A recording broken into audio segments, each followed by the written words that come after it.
Mas muita gente quer defender que o que você faz é lícito. Ou o que você faz porque a lei não te pegou ainda, está valendo. Não, meu irmão, não pode. Né? O nosso dinheiro tem que vir de uma fonte lícita, de uma fonte digna, de uma fonte que glorifique o Senhor. Né? Vamos olhar algumas referências rápidas. Provérbios 6, de 6 a 11. Outro irmão encontra em Provérbios 12, 27.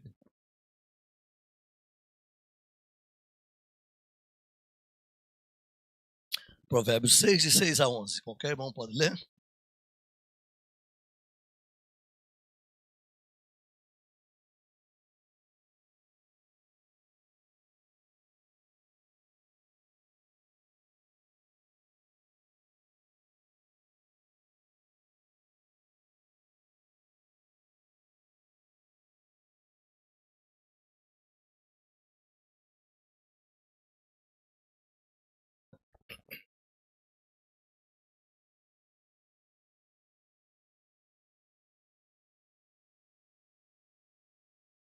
Isso. Salomão está trazendo exatamente esse recado para que a gente não seja preguiçoso. Né? Vai trabalhar. Vai ter com a formiga, aprenda como ela trabalha. Ela luta pelo seu pão, carrega os mantimentos, guarda lá para juntar o mofo que ela precisa ali para passar o inverno. Vai lá, faz igual ela, trabalhe. Não importa se você vai ganhar muito ou ganhar pouco, importa que você trabalhe e tenha o seu pão diário para sobreviver. Então aqui o trabalho é cotejado por Salomão de uma maneira que ele deve ser de fato vivido por nós, né, com honestidade. 12, 27, também aí no texto de Provérbios.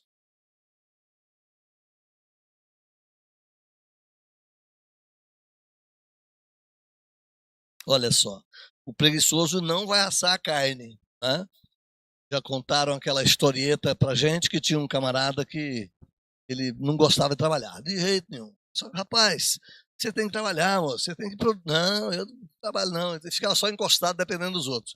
Aí vem a turma do vilarejo e falou, então vamos enterrar você, vou te enterrar vivo. E colocaram ele na rede lá, na vara para levar para o cemitério, e estava conduzindo o camarada para ser enterrado, que ele era uma nulidade ali para aquele grupo, né? E de repente um fazendeirão rico passa de cavalo ali, o que é isso? Ah, estamos levando esse cara aqui para sepultar, mas ele está vivo, mas é um cara indolente, ele não trabalha, é um peso para a nossa comunidade aqui e tal. Claro que é uma historieta, né? E o fazendeiro falou, não, vamos fazer o seguinte, levanta essa rede e eu vou te dar um saco de arroz. Ele falou, tá com casca ou sem casca? Tá com casca. Falei, então pode tocar o cachorro, pode tocar o enterro. Não é só para brincar com a história aqui. Tem gente que não gosta de trabalhar. Né? Fazer um adendo rapidinho aqui pro Diego e outros irmãos que têm filhos que ainda vão se casar um dia. Se tua filha começar a namorar com um rapazote que não gosta de trabalhar, ensina para ela que a vida dela vai ser ruim lá na frente. Corta esse namoro o quanto antes. Ajude ela a pensar de fato lá na frente. Eu estou contando isso, gente, parece que é uma brincadeira sem gosto, né? Mas a gente conhece muitos e muitos casos dentro das nossas igrejas de meninas jovens, depois agora senhoras jovens, casadas com marido que não trabalha. Ela tem que arregaçar as mangas e prover o pão para dentro de casa, porque o marido não quer trabalhar. Né? Então é imperativo na ordem cristã que nós trabalhemos de forma digna. Então é imperativo que o preguiçoso não asse a sua carne, não coma o seu pão, pelo contrário. Né? Então o bem precioso do homem, diz o verso 27 aí no capítulo 12, né? É ser diligente, é ser uma pessoa que de fato vai à luta e que trabalhe, que produza. Então, importante isso. A Bíblia dá muitos exemplos de pessoas que trabalharam, pessoas que lutaram, pessoas que encontraram no trabalho o seu sustento de forma honesta. Então, de onde vem o nosso sustento? Vou responder rapidamente aqui. A revista nos trouxe algumas ideias. Primeiro, um trabalho digno. Como já falamos, tem que ser um trabalho digno. Pode ser simples. Pode ser um coletor de latinha na rua, pode ser um coletor de recicláveis e levar a vida de forma simples, pode ser alguém que anda com uma enxadinha na costa e pede para capinar o seu quintal, não importa, é um trabalho digno. O cristão precisa recolher o seu dinheiro de formas dignas, de formas honestas, de formas que glorifiquem a Deus, por mais simples que seja o seu trabalho. A Bíblia diz que Deus abençoa aqueles que de fato assim agem. Então, dedicação, esforço, equilíbrio, zelo, cuidado, providência, tudo isso é importante ali no trabalho, por mais simples que seja. A Bíblia vai citar o exemplo de José, lá do Egito. Um rapazote ainda, aprendeu dentro de casa o valor do trabalho, o valor da honestidade, o valor de uma vida íntegra, caiu numa situação lá que os irmãos quiseram matá-lo, foi vendido como escravo por uma caravana de mercadores, foi levado para o Egito. Lá no Egito ele foi vendido para um senhor do alto escalão do governo, e ele era tão bom escravo, ele cuidava tão bem das coisas do seu patrão, que em pouco tempo ele cresceu. O patrão colocou ele como chefe de todo mundo.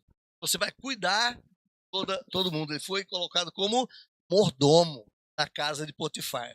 Diz o texto lá que Potifar não sabia o que gastava dentro de casa, porque José controlava tudo. Ele era extremamente zeloso no seu trabalho. Então, ele foi esse digno de confiança. Começou como escravo e cresceu, e depois, no final da história, a gente vê que ele estava sentado ao lado do presidente do mundo da época, né? O imperador do mundo, que era o faraó da sua época. Então, trabalhar com dignidade, isso honra a Deus. De onde vem o meu sustento? Motivação correta. O que é que te motiva a trabalhar? É só para ganhar dinheiro, para ficar rico, para satisfazer os seus desejos pessoais? A gente pode ter sonho? Podemos ter desejos pessoais? Queria poder comprar uma chácara, podia querer trocar de carro, eu queria... Pode, gente, não há problema nisso. Né? Nós devemos sim olhar para uma perspectiva melhor, mas é preciso que nós tenhamos a motivação correta. Por que é que eu trabalho? Qual deve ser a motivação do nosso trabalho? Glória a Deus. Tudo que fizermos, seja em palavra, seja em ação, faça para a glória de Deus. O seu trabalho em primeira mão é para glorificar o Senhor. Quando Paulo escreve a carta aos Colossenses, também aos Efésios, os textos são meio parecidos ali, ele fala que os servos devem trabalhar para os seus senhores e serem bons servos, bons escravos, bons funcionários. Não é porque o Senhor é gente boa. Lá no texto de Paulo ele fala, mesmo sendo maus, seja um bom funcionário, seja um bom escravo, seja um bom servo. Faça como se estivesse servindo a Cristo. Então, todo o nosso trabalho tem que ter essa motivação. Primeira mão, glorificar a Deus. Tem que ser honesto, tem que ser lícito, tem que ser bem feito, tem que ser zeloso no trabalho, fazer como se estivesse fazendo para o próprio Cristo, com dedicação, com esmero. Né? E depois, eu posso colocar na agenda aí também o bem da minha família, também o meu bem pessoal, se eu não sou casado ainda, também a construção de um paraíso, de um sonho futuro. Eu preciso colocar essas coisas sim, mas em primeira mão, Deus. Em primeira mão, o reino de Deus. Então, o que vale para Deus é o nosso contentamento, não é a nossa riqueza. Você pode ter nada. Você está contente com o que você tem? Você vive bem com o que você tem? Né? Você pode crescer? Pode. Eu sempre me alavanco ali num texto que Paulo escreve aos irmãos de Corinto, dizendo o seguinte, olha, se você veio para a fé sendo escravo, sirva ao Senhor como escravo. Só que ele não colocou um ponto final ali, né? Vírgula, mais ou menos ali, ele disse, mas se você pudesse libertar dessa condição, aproveite a oportunidade. Né? Então, se você serve o Senhor como catador de latinha na rua, sirva com alegria. Sirva ao Senhor na humildade do seu trabalho. Agora, se você puder fazer um cursinho aqui, outro ali, melhorar de condição, ir para um outro patamar, vai. Aproveite a oportunidade. Não fique naquilo que você está, mas cresça. Uma das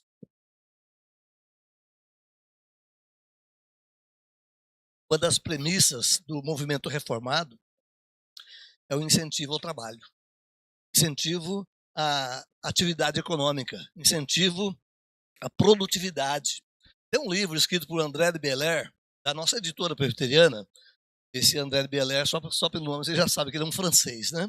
E ele escreveu um livro baseado nas argumentações de Calvino, nas suas institutas, e esse livro se chama Pensamento Econômico e Social de Calvino. O presbiteriano precisa ler esse livro, tá?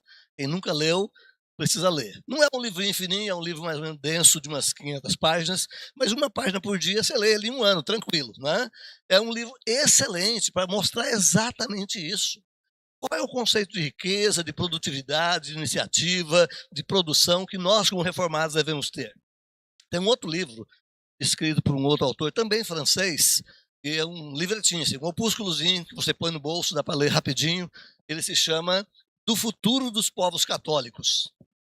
E esse autor, ele trabalha exatamente o conceito de que os povos que foram colonizados pela Igreja Católica, né, eles se tornaram povos que não desenvolveram, que não produziram, que não cresceram. Aí você pega toda a gama aqui da América Latina, América Central, alguma coisa de outros locais aí, Oceania, povos que foram colonizados pelo pensamento católico lá na época da descoberta, 1500, 1600, foram povos que ficaram para trás, né? Povos que foram colonizados por protestantes ou pelas pessoas evangélicas da sua época, foram povos que explodiram no crescimento, né? Você olha para os Estados Unidos, você olha para vários outros países do mundo, que são países de primeiro mundo, e eles foram colonizados por protestantes. Onde o evangelho chega, com maturidade, com honestidade, existe produção, existe estímulo. Então, na concepção do pensamento reformado, é que o cristão precisa trabalhar, ele precisa produzir, precisa buscar excelência no que ele faz, precisa aprimorar aquilo que ele faz, precisa crescer naquilo que ele faz. Esse é um dos nossos princípios sociais, né? Além dessa situação de você fazer um trabalho digno, com uma motivação correta, é imperativo que você tenha alvos definidos.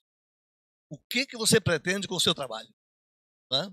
O que você pretende fazer com o seu ganho? Então, os alvos devem ser primariamente justos diante de Deus, né? Eles devem buscar, sim, que Deus abençoe o nosso trabalho e o nosso pão do dia a dia.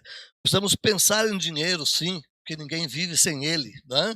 Mas precisamos pensar em dinheiro não para esbanjar nos nossos prazeres pessoais, mas, acima de tudo, para glorificar a Deus. Dentro do que você ganha, você pode melhorar a sua situação, você pode fazer um passeio para um outro país, você pode fazer um passeio dentro do Brasil mesmo, ou estabelecer um alvo aí melhor para a sua família. Vai à luta, né? Mas é preciso que nós tenhamos, acima de tudo, alvos definidos, né? Você precisa saber onde que você vai produzir, ou como você vai produzir, e para que fim você vai produzir. Provérbios 28, vamos lá, quem lê para a gente? Provérbios 28, verso 22.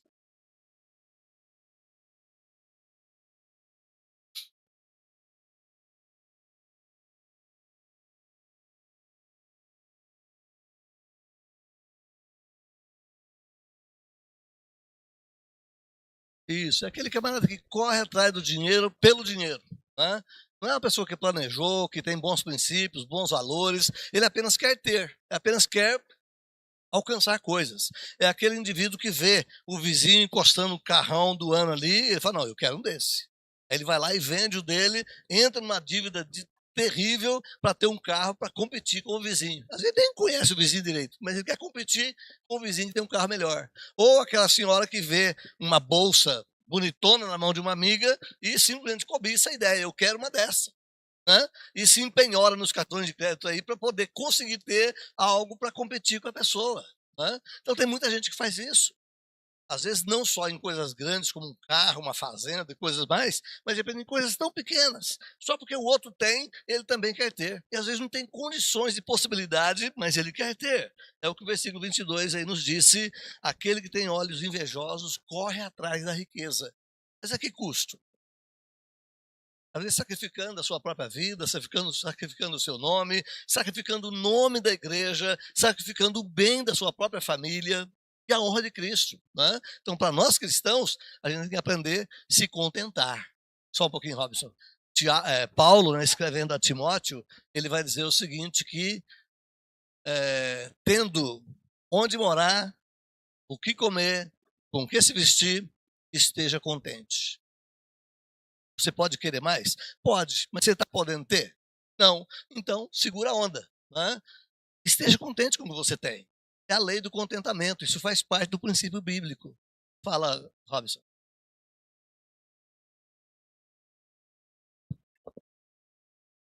Às vezes a gente acha que essa palavra, o senhor falou aí de preservar o nome da igreja, né? Se a gente olhar no nosso mundo gospel aí nos últimos 15, 20 anos, a gente vai ver que muitas igrejas, né, principalmente as neopentecostais, elas tiveram grandes divisões porque os pastores líderes brigaram por causa de dinheiro, né?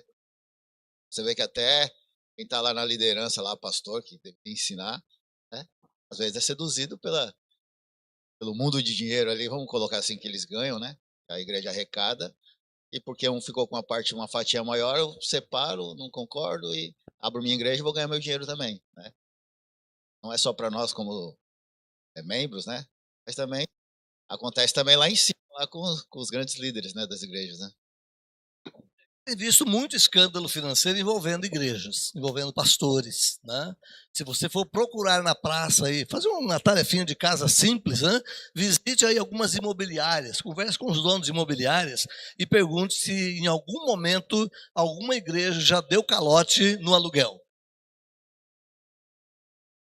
Sabe esse negócio de abre aqui, semana que vem já está num outro local, daqui 2 meses está num outro local. Por quê? Porque não paga.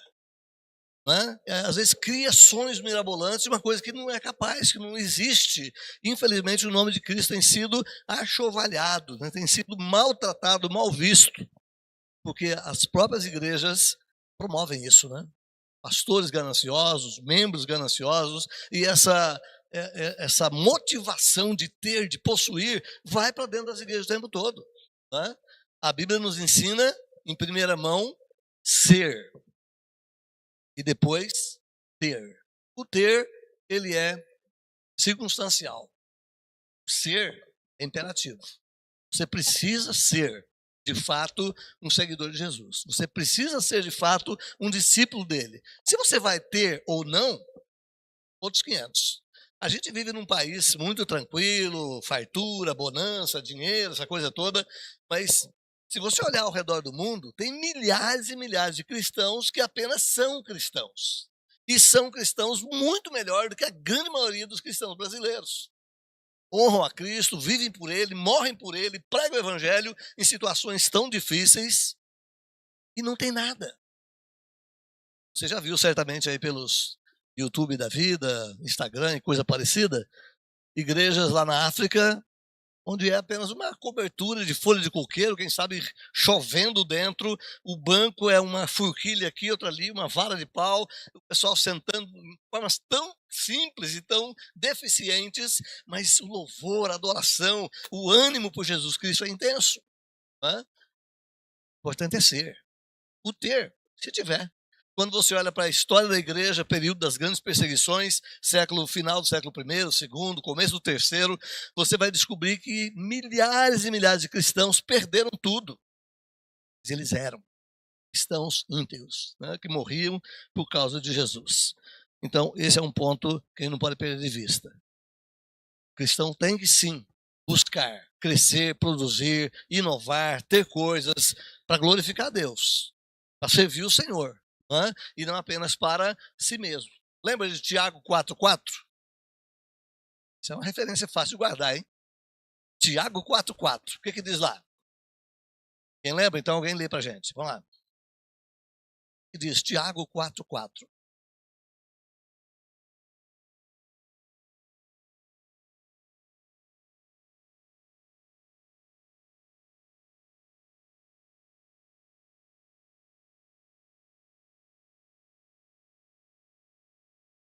A desculpa, a amizade do mundo, isso aí que Tiago está dizendo, não é você ter amigo não crente, você ter amigo parente que não é crente, não é isso, gente.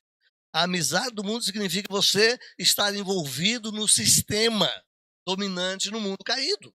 Né? Se você tem esses afins com essa sociedade caída, com esses anseios de uma sociedade perdida, com o desejo de ter aquilo que o mundo está propagando e não é o coração de Deus, isso se constitui inimizade com Deus. Né?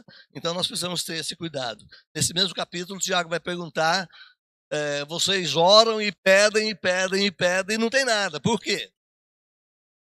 Porque estão pedindo mal, estão pedindo para esbanjar o seu próprio prazer.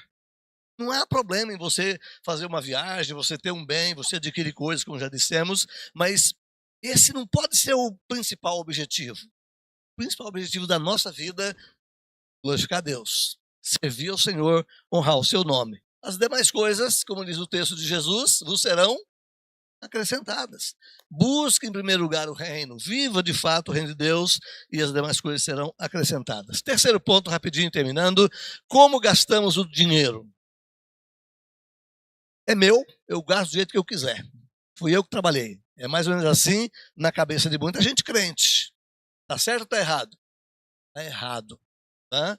Como é que você deve gastar o seu dinheiro? Ponto número 1 do nosso catecismo. Qual é o fim principal do homem? Glorificar a Deus. Então, o gastar do seu dinheiro tem que glorificar a Deus. Né? Tudo que você fizer precisa estar voltado para essa questão principal. Gastar os nossos recursos obtidos, existe esforço, existe diligência, existe responsabilidade, existe pureza de consciência diante de Deus e diante das pessoas. Então, nós temos que gastar bem. O casal, quando se casa, ele precisa ter um projeto de vida. De repente não precisa ser um projeto escrito, né? Mas conversado entre eles aqui. Outro dia, conversando com uma pessoa que veio aqui na igreja, ficou bem claro isso.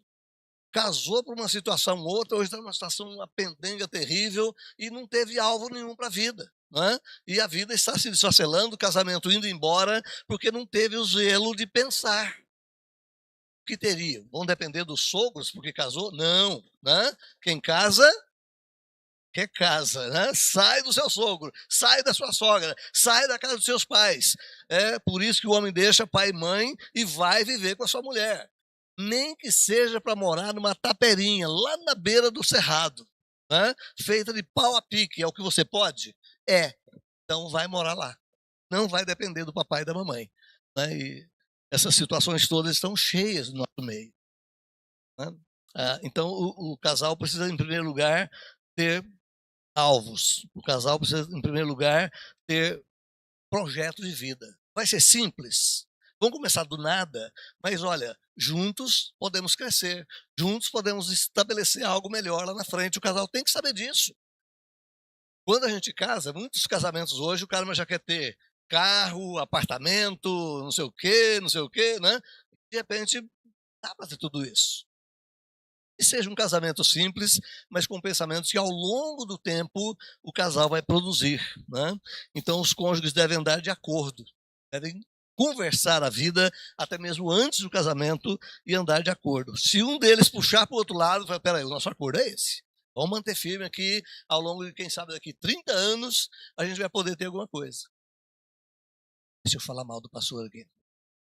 Quando eu me casei, fui conversar com o sogrão, naquela época tinha esse negócio ainda, né? Antes de casar, tem que sentar lá e conversar com o sogro, né? E o meu sogro falou, Emiliano, fica tranquilo, né? Mesmo que você não tenha nada para oferecer, mas vai em frente. E ele contou a história dele. Casou de uma forma muito simples, não tinha móveis, não tinha praticamente nada, levou lá uma canequinha para dentro de casa, a mulher levou uma panelinha, não tinha nada. Né? Quando eu me casei, ele tinha um sítio e tinha 5 casas. Começou do zero, morando numa casinha feita de vara, né, lá no meio do mato. E quando eu me animei, falou, opa, então eu tô nessa, vamos lá. Né? E quando eu me casei, eu também não tinha nada. Eu tinha um fogão 0, um armário Itatiaia de 3 portas 0 e uma mesinha redondinha com 4 cadeiras de palhinha 0. Não tinha televisão, não tinha sofá, não tinha nada disso. Não tinha geladeira. Fui comprar geladeira bem depois do casamento. Eu não estou rico, gente, mas essa mulher me ajudou a melhorar o padrão. Né? Deus tem nos abençoado, tem nos ajudado nessas questões pequenas. Né? Então, não adianta querer ter o mundo antes de casar. Case, viva honestamente, lute os dois, e a Bíblia vai ajudar a esse enriquecimento, mesmo que não seja em grandes riquezas materiais, mas Deus vai nos dar essa prudência, esse discernimento, sabedoria para viver. Precisa pensar no futuro, sim. Né? Fidelidade nos dízimos, fidelidade nas ofertas. Seja fiel a Deus e Deus vai ser fiel também. Não é troca. Né? Existe muita igreja pregando troca aí. Dê o seu dízimo que Deus vai... Não, não é isso. Você pode, às vezes, dar o dízimo a vida toda, contribuir com a causa a vida toda e ser pobre a vida toda. Não existe uma regra de obrigação a Deus, que ele tem que fazer algo com você porque você deu algo para a igreja. Isso é perversidade, isso é doença, é distorção do ensino, né? Mas o cristão precisa aprender que ele tem que ser dizimista, precisa aprender que ele tem que ser fiel à causa de Deus e que Deus vai ser fiel também na medida da sua própria palavra. Provérbios 3:9. Alguém lê?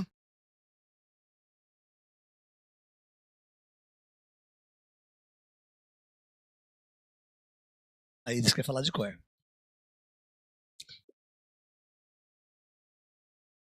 As primícias de toda a tua renda. Eu me lembro de ter participado de uma escola bíblica de férias quando eu era garotinho, de uns 8 ou 9 anos, né? E o reverendo Ari, que foi o pastor da igreja onde eu participei, depois, anos à frente, quando eu voltei para o evangelho, porque eu fiquei fora um longo tempo, e quando eu voltei, eu fui ser ovelha do Ari de novo, né? Mas naquela escola bíblica de férias, o Ari ensinou uma cantigazinha nesse versículo. Honra o Senhor com a tua fazenda, honra o Senhor com a tua fazenda e com primícias de toda a tua renda, primícias de toda a tua renda. Honra o Senhor com a tua fazenda. Talvez seja a leitura da versão corrigida, né? Na versão atualizada, honre o Senhor com os teus bens. E Deus vai fartar a sua vida. Honre o Senhor, busque o Senhor, seja fiel ao Senhor e Ele vai dar para você o que você precisa.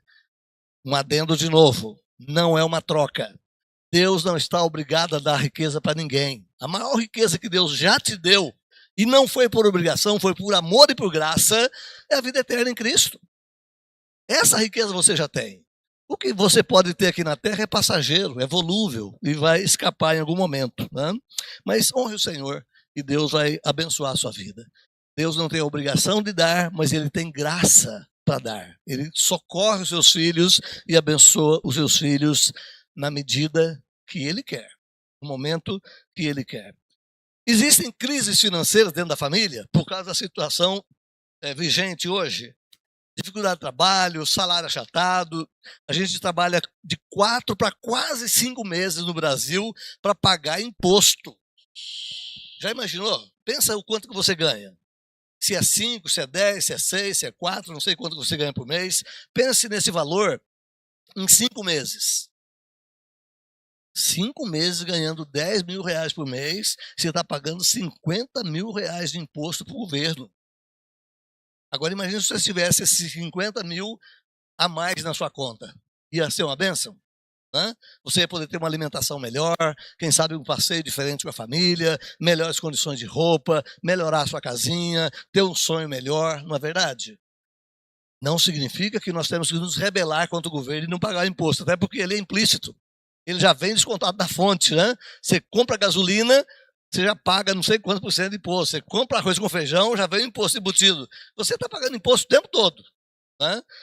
Não podemos nos rebelar contra o governo. Agora, é possível nós orarmos pelo país? É possível nós pensarmos em quem é que eu estou elegendo para deputado, para senador? Não é porque é crente não, viu gente? Não vai nessa de irmão vota em irmão não, né? O irmão precisa votar em gente séria. Ele pode ser um macumbeiro, mas é um cara sério. Ele está defendendo de fato o bem da sociedade. E o crente está botando dinheiro no bolso. Em quem você votaria? Né? Então o irmão não tem a obrigação de votar irmão. O irmão tem a obrigação de ser honesto, tem a obrigação de ser íntegro, tem a obrigação de ser um bom cidadão que lute pela sociedade e não pelo seu dinheiro. Né? Mas a classe política tem de tudo isso aí. Né? Então, existem muitas financeiras que atingem sim a família. Né? A cobiça, desejo desenfreado de gastar o que não tem e tudo mais gera crises. Desemprego, doença, existem muitas situações que geram sim crise na família e alguns estão fora do nosso controle. Mas é preciso que a gente viva com integridade, com cabeça no lugar, para saber se a gente pode ou não pode. De repente eu estou provocando uma crise financeira em casa, estou gastando além do que eu posso. Né? De onde podem vir as crises? 1 Timóteo 6,10, Paulo fala que o amor ao dinheiro não é o fato de você ter dinheiro, é o amor ao dinheiro, esse apego avarento ao que você ganha, E o avarento não é quem tem muito dinheiro, é quem ama o dinheiro. Pode ser 10 centavos. Mas se ele pode ser um avarento com 10 centavos, ele vai ser. Né? Então, o amor ao dinheiro produz males. Muita gente tem se enfiado em dívida, tem maltratado da família por causa dessa avareza. Pode haver crises financeiras que não são derivadas necessariamente de um mau uso do dinheiro. Como eu disse, sem querer alguém bateu no teu carro, você teve que gastar um dinheiro que você não tinha. Né? Ou de repente deu um vendaval, arrancou o telhado da tua casa, você tem que entrar numa dívida ali porque você tem que morar com a cobertura e daí por diante. Né? Situações outras. Mas é importante que nós, mesmo nessas situações todas, nós busquemos o Senhor e possamos cuidar com carinho dessa situação, dos desequilíbrios e crises que podem surgir em nosso lar. Eu vou pular uma parte aqui e vou dizer que nós devemos pensar no investimento da família. Encerrar isso aqui. Eu participei de um treinamento do Instituto Haggai alguns anos atrás, eu falei do Ebenezer Bittencourt aqui outro dia, eu volto a falar. O Ebenezer deu um curso interessante lá sobre economia familiar, e ele disse que o cristão precisa aprender com a seguinte regra: 10, 80, 10. Dá 100, né? O que significa isso? Percentual. O primeiro 10 é de quem? É do Senhor. Tem gente que fala, pastor, eu não estou dando dízimo porque não está sobrando. Mas quem aceita a sobra é cachorro.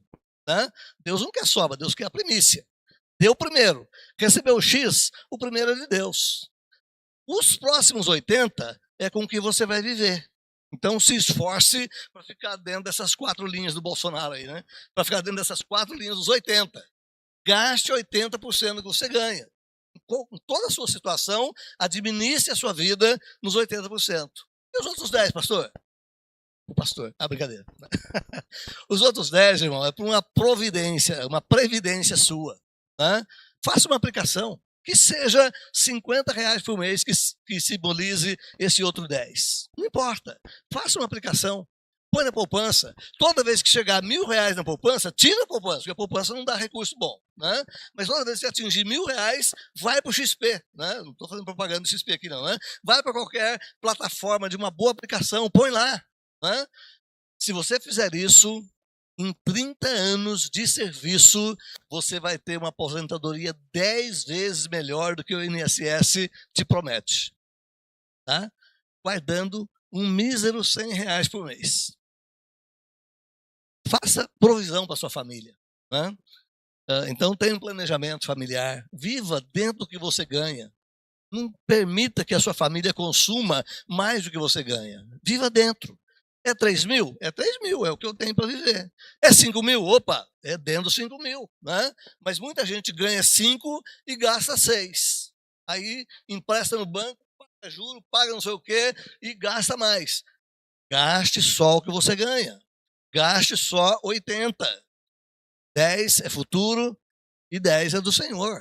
E Deus vai dar sabedoria para você viver bem. Então a regra 10, 80, 10 precisa ser vivida por nós. Você vai aprender isso. Termino aqui. A família cristã não pode renunciar ao seu propósito de manter-se em posição de equilíbrio. Né? Ela não pode se renunciar a esse desafio. Eu preciso viver com equilíbrio. E assim, certamente, vamos evitar muito sofrimento, muita aflição, muita dor de cabeça para a nossa família. Tudo seja feito para a glória de Deus. Toda a nossa vida tem que viver em cima dessa premissa principal. Deus nos criou para a sua glória. Devemos viver para a sua glória. Deus te abençoe.